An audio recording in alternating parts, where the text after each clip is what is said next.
Movie buffs might know Hedy Lamarr from movies such as Algiers and Samson and Delilah.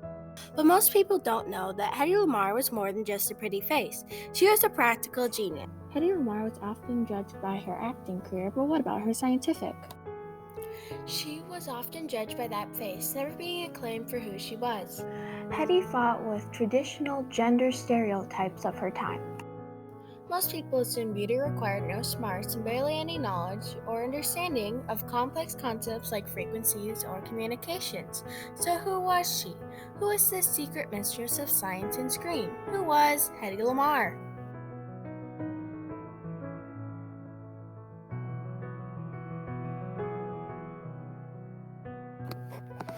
Hedy Lamarr's invention of frequency hopping in the 1940s provided the technological base for international communication tools such as Wi-Fi, satellites, and GPS.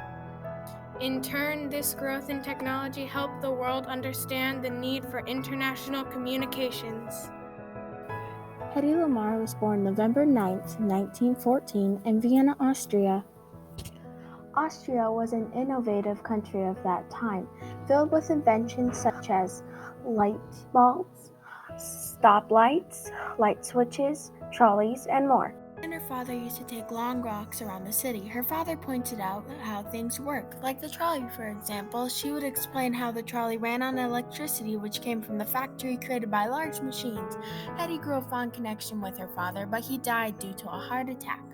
It is said that her father spiked her love of gadgetry, but her curiosity helped her take apart many small toys and put them back together again. After a few small parts in Austrian movies, Hedy started her American acting career with MGM in the early 1920s, with her debut in Algiers. She was the Hollywood boom of her time. Women's lives in the early 20th century in America were filled with household work and children. Very few women had a career, but for the few who did, most of them were in a family business. Hedy was one of the minority of women who worked outside the home as a glamorous actress. In the 1920s, women started gaining a rebellious feminism streak. They wore flapper clothes, went to the movies, and watched scandalous actresses like Hedy create a world of glamour and fame. An actress was a thing to be admired, never to have a mind of her own behind the beauty. Movies and their men-ruled companies certainly communicated that. After long days on set, Hedy often went to her condo to invent. She called it her hobby as she tinkered with many things. She used chemistry and engineering the most. She invented a Coca-Cola tablet during World War II.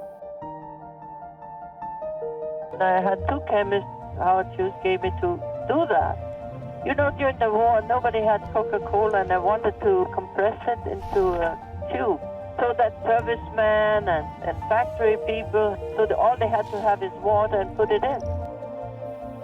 She and Howard Hughes also created a faster plane design. The plane was too slow. I decided that's not right.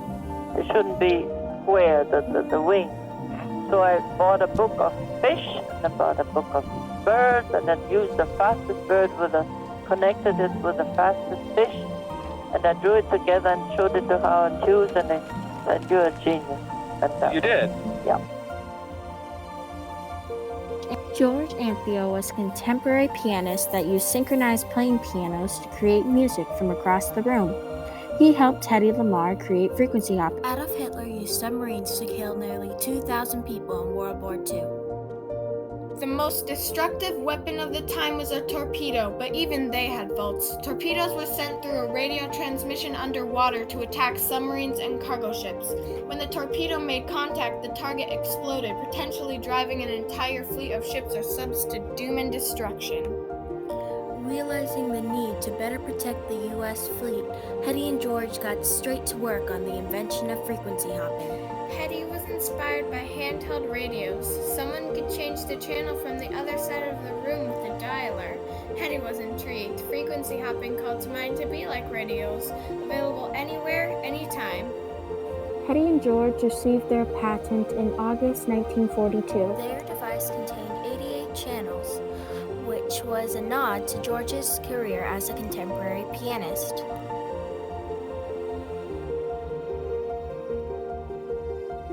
Rather than sending radio communications on just one frequency, as was normally done, Lamarr came up with the idea of making the signal leap from frequency to frequency. Frequency hopping. You couldn't jam it because you'd only jam a split second of it. Hedy and George brought their patent to the U.S. Navy in August 1942. To their dismay, the Navy turned it away, saying they did not want civilian assistance. They thought Hedy, as an actress, and George, as a pianist, couldn't create something amazing. They also believed that Hedy's beauty defected her brains. Hedy Lamarr was not allowed to be both beautiful and smart. But why? People just didn't believe it. It strained their credulity. They could not understand that somebody that beautiful had a brain to match. And so it wasn't just that they didn't allow it, it was that they just didn't think it was true. So, we find out that she did talk to a major historian of secret communications in the 80s, and he actually heard from her mouth that she did this invention, that she didn't steal it from anyone, that she didn't copy it from anyone, that it came from her own mind. And in his record of that conversation, he actually redacts the line where she said she did it, because he just couldn't believe that somebody like her, who looked the way she did, who had the education level she did, could have come up with something so brilliant. Luckily for the world, Hedy and George's invention was used after World War II. Little to Hedy and George's knowledge, the Navy had actually kept their patent as classified and started implementing it in the early 1960s when they realized its potential to help the space race. Rockets and satellites could use frequency hopping to communicate from Earth to space. This was especially helpful when we sent the first man to the moon. In 1982, the first home computer came out. It implemented frequency hopping by the ability to surf the internet and play online games. The cell phone came out in the early 1990s. This was all the abilities of the at-home computer, but now people could transport it in their back pocket. Today, frequency hopping is used in Wi-Fi, GPS, Bluetooth, and other communicative devices. The world uses frequency hopping every day. Youth currently spend an average of 6.5 to 8 hours per day interacting with a wide range of media, including television, video games, radio, and the internet. All of these everyday devices implement frequency hopping.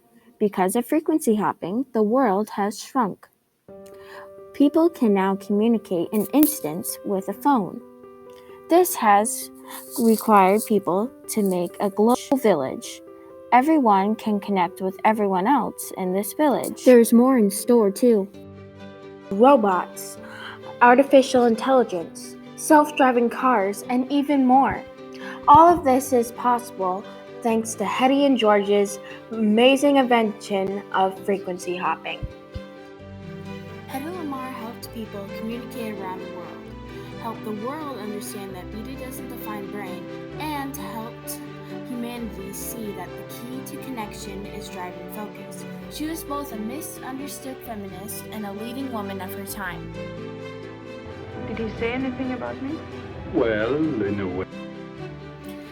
She was an actress starring in many movies and earning herself a star in the Hollywood Walk of Fame and the title of the world's most beautiful woman. She communicated through movies and screen. She was an inventor who forged the way for international communications through frequency hopping, which helps millions of people connect today internationally through technology such as GPS and Wi-Fi. She was a revolutionary. A woman forced into gender stereotypical things that people could not accept if she was different. She communicated that there's more to people than just beauty. So give a hand for Hedy Lamarr, the woman who showed the world communication in the form of Wi-Fi, interstellar space communications, and a national understanding of woman, beauty, and genius.